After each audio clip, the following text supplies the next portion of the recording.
se retrouve pour une nouvelle vidéo. Et le thème de cette vidéo, ça sera mes coups de cœur depuis que j'ai repris la lecture en décembre 2024.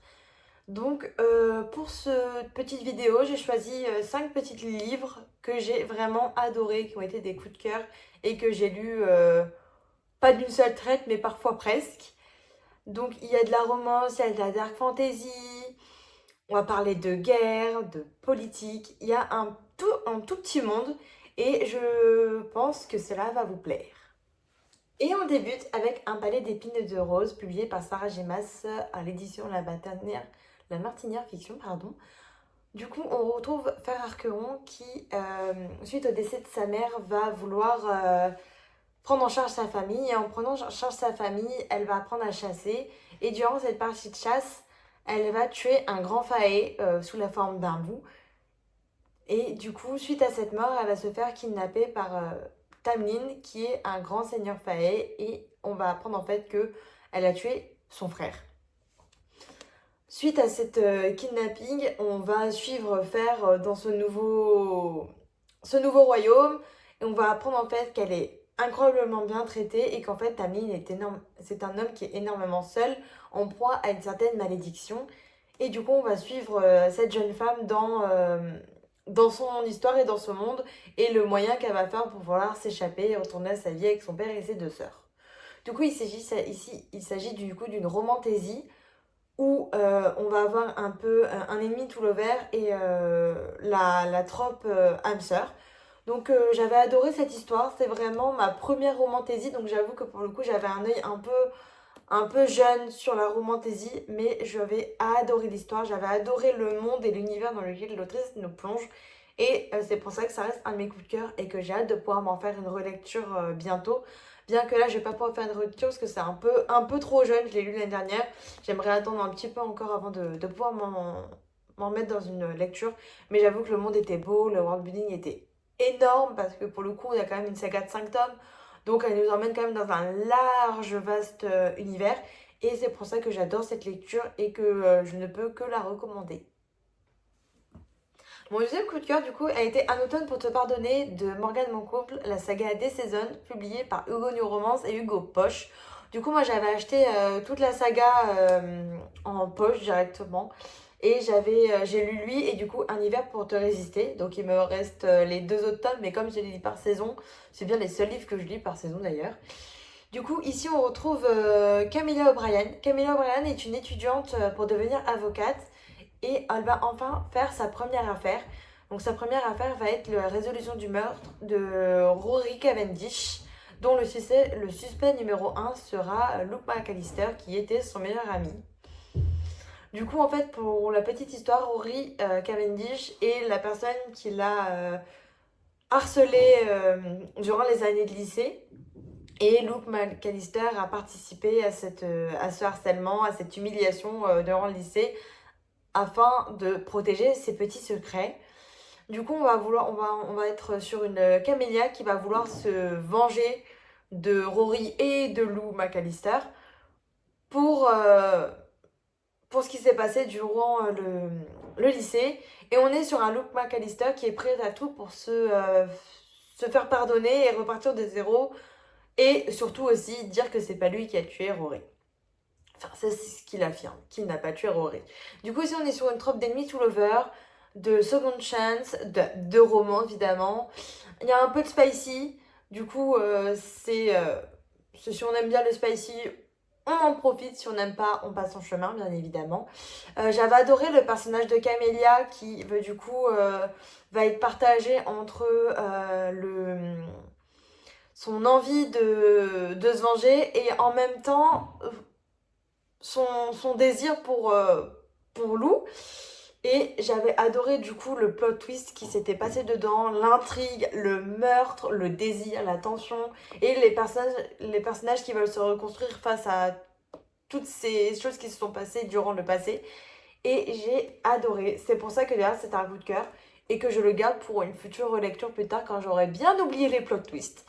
Parce que j'avais vraiment adoré. Et puis la couverture, elle est trop belle. J'avais adoré la couverture et tout. C'est ça qui m'a donné envie de lire en premier parce que je la trouvais simple et en même temps très épurée. Et bien sûr, le petit résumé de base qui m'avait beaucoup plu. Et c'était vraiment un coup de cœur. Et j'ai hâte de découvrir le dernier tome de la saison. Donc un été et un printemps. Enfin, un printemps d'abord et un été. Parce que j'avoue que la plume de Morgane Monconte, elle se lit facilement. Elle est fluide. Et en même temps, elle a beaucoup de valeur, beaucoup de morale. Et j'avais adoré.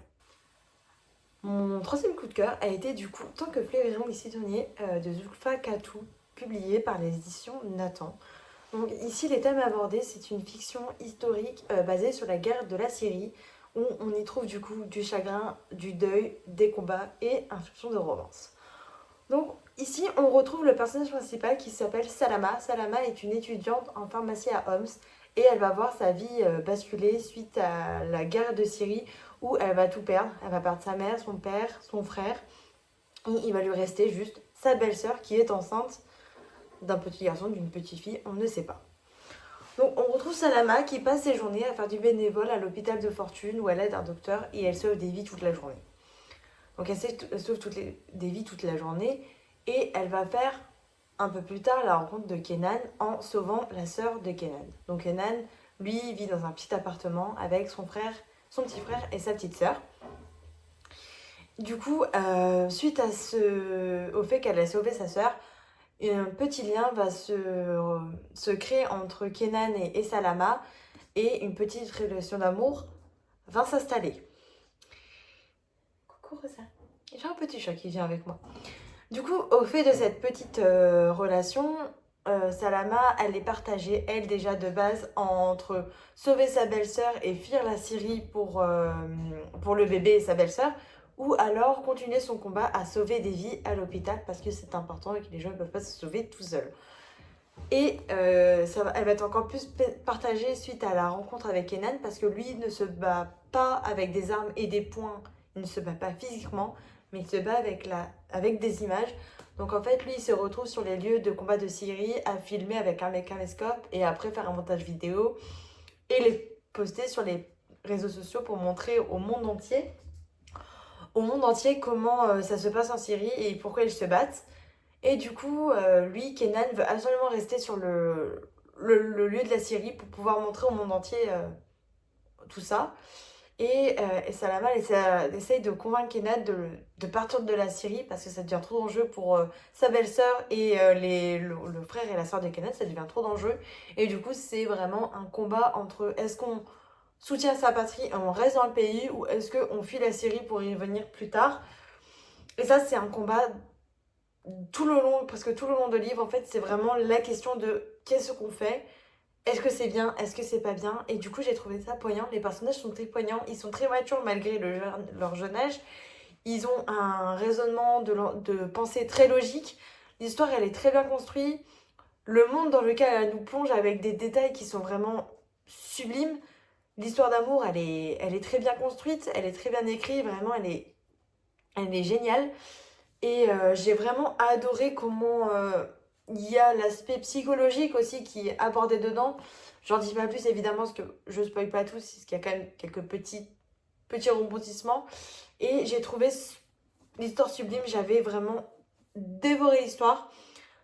Pas parce que le monde est bien construit, mais pas que les personnages, leur fil de pensée, leur action dans ce livre, avec tout ce qui se passe dedans, évidemment, ça parle quand même de guerre, donc forcément, chaque acte a des conséquences, et j'avais vraiment beaucoup aimé.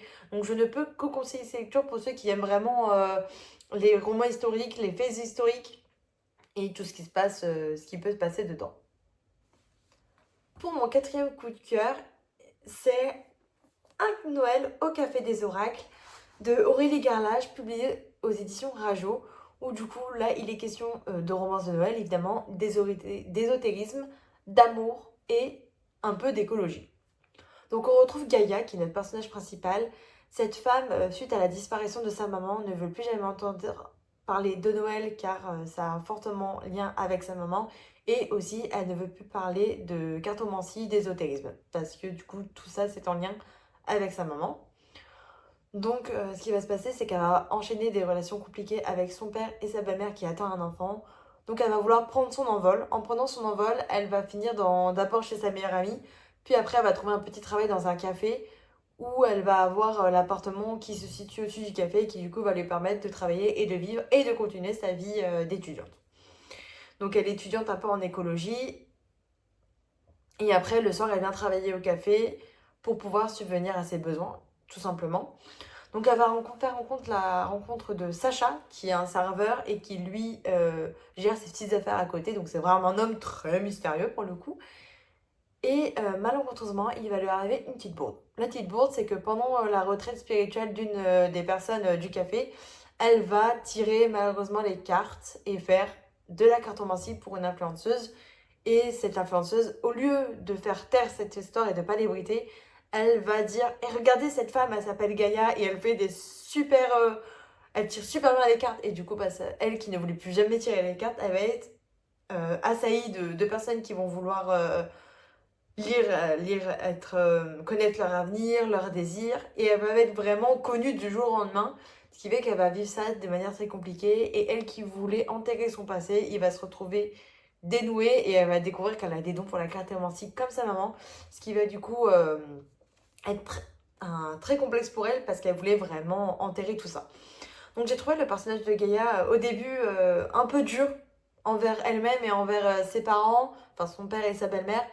En fait, j'ai trouvé le personnage un peu égoïste au début et après, il y a vraiment un fil conducteur de pensée, une vraie construction du personnage qui veut déterrer son passé, qui veut accepter son passé, accepter ce qu'elle est. Et j'ai trouvé ce personnage génial. En fait, il y a vraiment une reddition du personnage qui fait que, en fait, ça fait vraiment un effet magique de voir ce personnage se construire finalement, se retrouver identitairement parlant, renouer avec sa maman par le biais de la cartomancie. J'ai vraiment adoré, j'ai trouvé le roman, il était magique. En plus, je l'avais vraiment lu dans la période de Noël, j'ai trouvé ça génial. Je crois que je l'ai lu en 2 jours, tellement j'avais adoré l'histoire et le monde dans lequel on est plongé.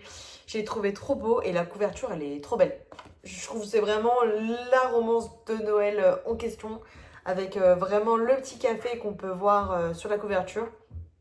Donc je pense que vous pouvez adorer si vous adorez tout ce qui est Noël et tout ce qui est cartomancie. Moi, ça m'a même donné envie de découvrir un peu la cartomancie, tellement j'ai trouvé ça génial de le voir à travers un livre, parce qu'on n'en voit pas beaucoup des livres avec de la cartomancie. Du coup, j'étais très très contente. Mon dernier livre que j'ai lu, il s'agit de Alchemize, publié par Stanley New. Donc, pour le coup, les thèmes abordés sont les dark fantasy, accouplés avec un peu de dark romance, de la nécromancie, des violences physiques et psychologiques, et bien sûr, de la mort et de la nécromancie. Donc ici, on suit le personnage principal de Elena Marino. Donc cette jeune femme, elle fait partie elle, de la résistance de la flamme éternelle, qui est dont le chef, entre guillemets, pas vraiment le chef, on va l'appeler comme ça, et Luc Holfast, qui est un légendaire pyromancien et qui descend d'une longue lignée de pyromanciens, dont le premier était Orion Holfast. Et du coup, c'est une guerre qui revient à chaque fois, parce qu'en fait, à chaque fois, les nécromanciens reviennent, et du coup, ils se battent plusieurs fois. C'est pas la première guerre contre les nécromanciens. Comme les précédents ont fait, ils ont repoussé les nécromanciens, ça s'est terminé, les Holdfast avaient gagné, et du coup, à chaque fois, cette guerre revient. Du coup, eux, ils font partie de cette nouvelle guerre contre les nécromanciens. Et au bout d'un moment, cette jeune femme, Elena Mararino, elle va se faire capturer par les nécromanciens et elle va finir en captivité chez Kane Ferron. Et du coup, en fait, cette jeune femme a littéralement perdu ses souvenirs. Et du coup, Kane Ferron a pour mission du coup d'aller entrer dans la tête de Helena pour aller chercher ses souvenirs plus profonds qu'elle a oubliés. Et du coup, de découvrir la vérité de pourquoi en fait elle est la seule qui existe encore au sein de la flamme. En fait, c'est vraiment la dernière restante. C'est c'est vraiment la dernière qui a survécu de ce carnage chez la résistance, parce qu'ils sont censés être tous morts. Du coup, on va vraiment suivre tout le long cette histoire, mais pas que. Mais ça, je peux pas vous dire, sinon c'est trop facile. Il y a, du coup, on est sur un livre en 3 parties où la première est vraiment au présent, la deuxième est au passé, et du coup, on comprend mieux la première partie du présent. Et la troisième partie, elle se retrouve du coup de nouveau au présent et on suit les personnages comme ça. Et c'est vrai que la deuxième partie, donc la partie du milieu, elle permet de mieux comprendre Elena, de mieux comprendre Kane, de mieux comprendre tous les personnages qu'on apprend dans la première partie. Et on cerne un peu mieux du coup les enjeux du livre, les enjeux de l'histoire, les enjeux de la guerre, les enjeux de chaque partie, donc la résistance qui est morte et aussi les nécromanciens. On comprend mieux du coup aussi pourquoi le chef de la résistance, non pas le chef de la résistance, le chef des nécromanciens doit survivre. Et vraiment, j'ai trouvé cette histoire géniale, les personnages géniaux, l'histoire d'amour qui est dedans, vraiment bien écrit, mais c'est vraiment une histoire d'amour très toxique. Vraiment, pour le coup, c'est pour ça qu'en fait, c'est pas juste une romance, mais plutôt une dark romance, parce qu'on est sur des tu es à moi, tu m'appartiens. Donc c'est quand même assez toxique, malgré l'amour qui se cache dans toute cette histoire. Et pour le coup, moi, on m'avait vendu cette histoire comme très compliquée à lire. Alors, je sais pas si c'est moi qui ai l'habitude de lire de la fantasy ou non. Mais je n'ai pas trouvé l'histoire très compliquée à lire, je l'ai trouvé même l'histoire un peu fluide. Ah, c'est vrai que la partie 1 peut être un peu fastidieuse parce que forcément on nous plonge dans un univers qu'on ne comprend pas tout de suite parce que forcément ça se passe au présent et que du coup Elena elle est déjà capturée. Mais c'est vrai que la partie 2 du coup elle explique vraiment relativement bien les enjeux. Donc pour le coup je l'ai trouvé très facile à lire et la plume elle se lit très facilement pour le coup. J'ai vraiment adoré l'histoire. Vraiment, la couverture même, je la trouve trop belle. Elle fait sombre et en même temps, on décerne bien qui est ce petit personnage au milieu, qui est Elena. Mais ça, on le sait vraiment avec la partie 1, parce qu'en fait, avec les tenues qu'elle porte. Et j'ai trouvé vraiment... c'était génial. Le titre est vraiment génial. C'est pour ça que c'est un coup de cœur, parce que vraiment, j'ai été plongée, j'ai été happée par l'univers. Et je pense que pour le coup, si on retire tous les TW, il aurait pu être accessible à tout le monde, mais malheureusement, il y a les TW, donc bien évidemment, lisez bien les TW au début, et si vous ne sentez pas de le lire, ne lisez pas. Mais sinon, je pense que vous pouvez adorer cette petite dark fantasy avec un soupçon de dark romance et les personnages qui sont terriblement attachants et l'histoire qui est vraiment très très immersive. Et voilà, c'était tout pour cette petite vidéo où je parle de mes coups de cœur de l'année dernière et du début de cette année. Donc si vous avez aimé la vidéo, n'hésitez pas à laisser un petit pouce en j'aime et un petit commentaire. Et vous pouvez toujours vous abonner à mes comptes TikTok et Instagram où je parle de mes lectures au quotidien sous le nom de Étoile de littérature, comme dans ma vidéo finalement. Et du coup voilà, je vous fais des bisous et je vous dis à bientôt pour une prochaine vidéo.